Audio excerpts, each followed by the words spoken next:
Shadowbinders is back in stock on shopclownfish.com. That's shopclownfish.com. If you missed our Indiegogo, now's your chance. You can get the books again. And now on with the show. Hey guys, welcome back to Clownfish TV. This is Neon. I am here with Geeky Sparkles. Hello.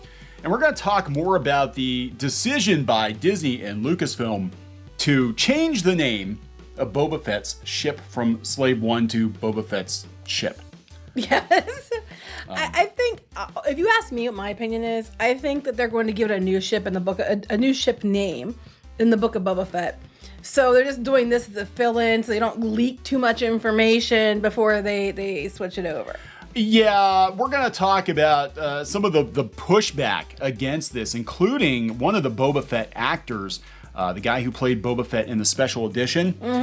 He has been slamming Disney on his Twitter. I don't know if he's working currently for Disney, but if he is, he isn't anymore. Yeah, he's also bringing up, if you change that, there's a bunch of other names you need to change in Star Wars, and where does it end? Don't give them ideas. Don't give them ideas. I know, that's what I was thinking when I read it. I'm like, don't tell them. Yeah, so we'll talk about that. We'll talk about the petition, the fan petition to keep the name. I don't think a lot of people realize that it is changing because so far it's just been on a handful of products. Mm-hmm. And Slave One is not mentioned by name very often, if at all. And because I don't think it was in the movies, and it might be in some of the games or animated series, but they don't really talk about it a whole lot. So before we get into it any further, please subscribe for more pop culture news, views, and rants, guys. We're over 203,000. Yes. Woo! God, it's nuts. Yeah, so let's talk about this. For those of you who don't know, we did another video on it. It is coming to light. Disney did not make a big announcement about it, but they did. Of course they didn't, because they knew the fans would flip out. Mm-hmm. They knew it would happen. Slave One is one of the, Boba Fett's spaceship. Starship, Starfighter, depends on who you ask, is one of the most iconic and popular original trilogy vehicles of all time. I think it's second to Millennium Falcon and maybe the AT-AT. Yeah, it's definitely up there, and people love this ship. Of course, they weren't going to put a press release out like, due to diversity and inclusion concerns, we have decided that we're going to drop the slave from Slave One. Right, because slavery exists nowhere else in the world except for Civil War times. Yeah, and this literally was a prison transport ship, by the way. Mm-hmm. That's how it got its name. So how people found out was packaging. Lego, actually, there was a Lego fan event, and they were talking about this new not Slave One. And one of the designers said, yeah, we're calling it Boba Fett Starship because Disney asked us to change it. And it wasn't just Lego. Apparently this, I think it's Bandai. Model kit, same thing. This one is Boba Fett's Starfighter. Are they out now, or are these ones that are coming out? These are coming out. For the fall, okay. Yeah, so they're coming out, I think, later this year. So these would be the ships that would be coming out with the show, so I have no idea.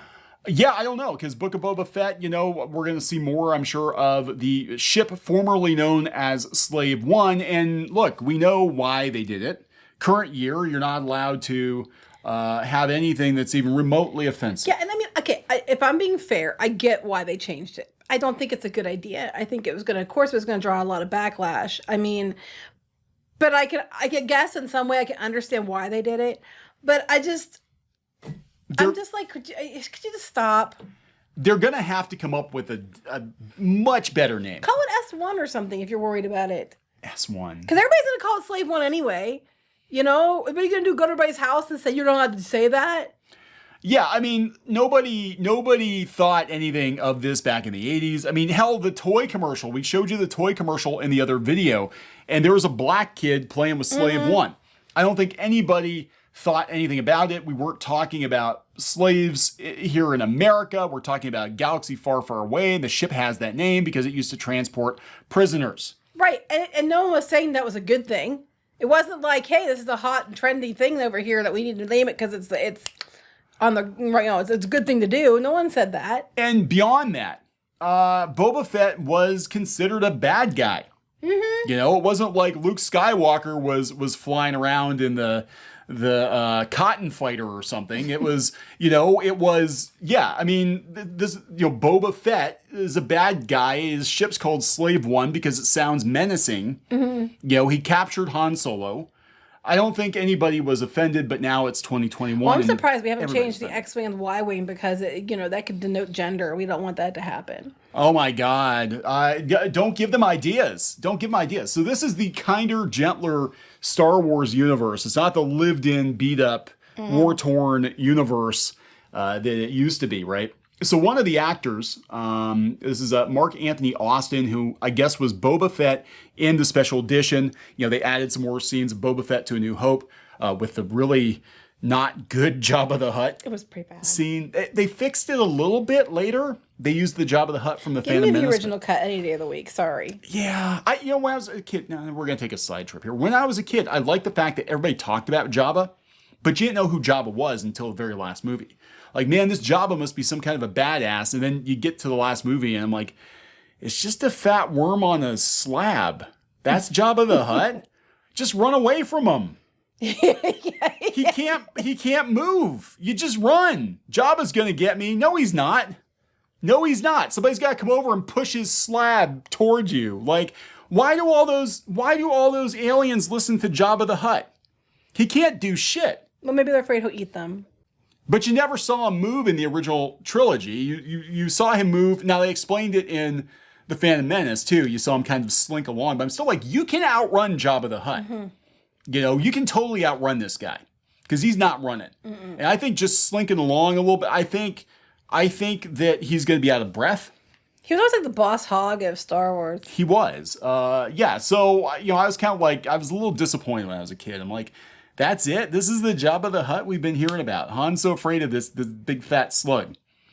Like, What? did you spit acid or something? Yeah, like, is there something, I'm missing something here. I don't know, laser eyes, I don't know. Anyway, Marc Anthony Austin tweets, my ship will forever be Slave One. Nothing, not even Disney can or will change that. This is the way.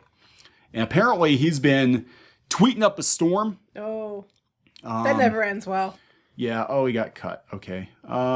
Yeah, but I don't think he's gonna be working for Disney anytime soon. Well, anyway, we already talked about this. Well, the new part is now there's a campaign. Yes. They're trying to get a petition out there and change.org. I'm see how I'm bringing that back on track. Yeah. They're trying to go to change.org and get this petition through for people to sign to save the name Slave One. Here's the thing. It doesn't have a whole lot of signatures for one, but it just started recently. Yeah. But the other thing I want to point out is they've had much, much, much bigger petitions like Splash Mountain. Disney doesn't care. Especially when it comes to one of their diversity and inclusion changes. They will double, triple down on it, even if it costs them money. Yep. They don't care. They're not going to change this. They've already decided. It's already gone out to the toy companies. They're already printing the boxes. They're not going to change this at this point in time.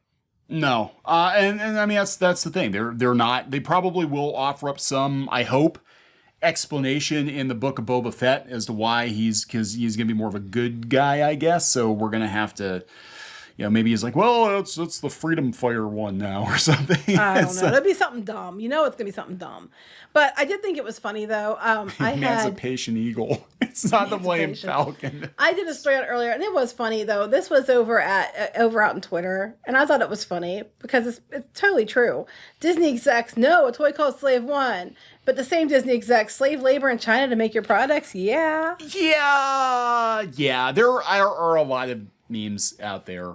A lot of memes. And in fact, I think the Babylon Bee did an article about how two-faced it was of Disney to be like, oh yeah, we're not going to have slave in any of our product lines, but we're going to use them to make the product. Yeah, it's like, so everybody is noticing the hypocrisy. I mean, it's a running joke now. Yeah. So I'm like, okay, I can't wait. If you're so against this stuff and you're going to push this diversity and inclusion initiative, that I'm expecting you to go have all your stuff made in America or in other countries where they do not use underpaid, quote unquote slave labor to get their products made. I mean, you do that, maybe we'll believe that you actually, mean it.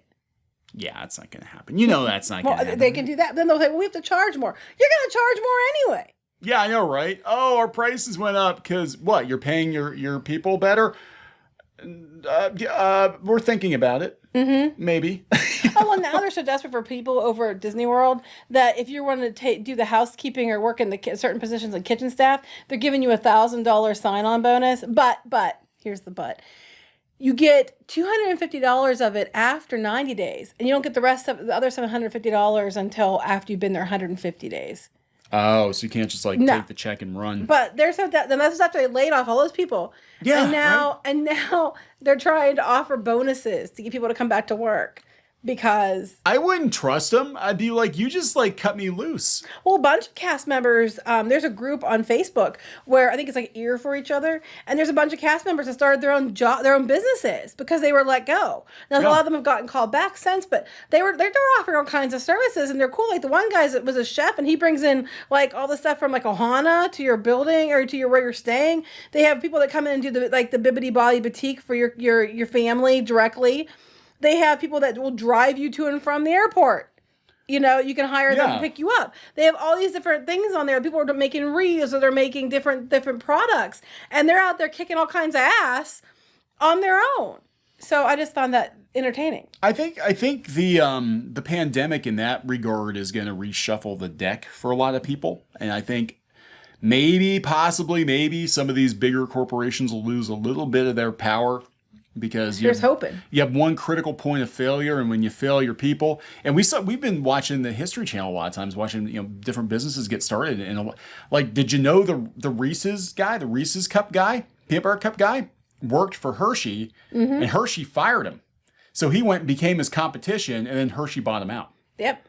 So I'm just saying, go start your own theme park, guys. Yeah. Just scrape that money up. Look at your cushions. You can do it. Crowdfund it. Crowdfund a theme park. Go get a metal detector. Go outside. I'm sure you'll find enough change in the sand playground. You'll be good. Anyway, we've got some other people. Star Wars Not Everybody is upset about. Trisha Barr, who is an author for Lucasfilm, who wrote The Ultimate Star Wars and Star Wars Visual Encyclopedia. This is coming from Bounding in the Comics. Said, I will say it again, because its canon is the single biggest obstacle against writing the course on representation and inclusion. Well, just make something new. Yeah, I know, right? Yeah, slave anything as a marketing ploy in Star Wars is inappropriate. I heard a while ago that was the franchise's position now, as it should be. I heard a while ago at Lucasfilm with the story group and all the diversity inclusion people. Yeah, she got 14 likes, and the Boba Fett actor got way more than that. But the general public doesn't even know about this. I mean, they really don't. And I don't know if they're going to know this until the toys hit the stand. And even then, a lot of them probably won't even care. I'm gonna be honest. I'm gonna be honest too. They're gonna be like, they probably don't. Look, a Karen buying a Star Wars toy for her kid is gonna be like, oh, it's Boba Fett's spaceship. What's it called again? Boba Fett's spaceship. I knew it. I am such a Star Wars fan. I know, probably. It's oh my God. It's true. John. They need some glugs in there. Yeah. John, I thought, people keep saying I'm a fake Star Wars fan, but I knew it was called Boba Fett's spaceship. Starship, whatever. I was close. If only my husband knew that. Pew, pew, pew. Where's Darth 3PO? I don't see Darth 3PO anywhere around here. We need to get our picture. Oh my God, I need to get a picture. I got this really cool green drink. I gotta get a picture with Darth 3PO. I thought the Cylons were here somewhere. Princess Rey. Where's she at? Where's the Cylons? The Cylons. Oh, that's and where's that Spock guy? Spock, where is Spock? The pointy ears. Where is he? Oh my God. We're in the UK pavilion. Oh look, there's one of those phone boxes from like Star Trek. Dr. What's his name? Dr. Hat. I don't remember his name. All right. We gotta wrap this one up. Yeah. All right, so please subscribe for more pop culture news, views, and rants, guys. We'll talk later. Bye.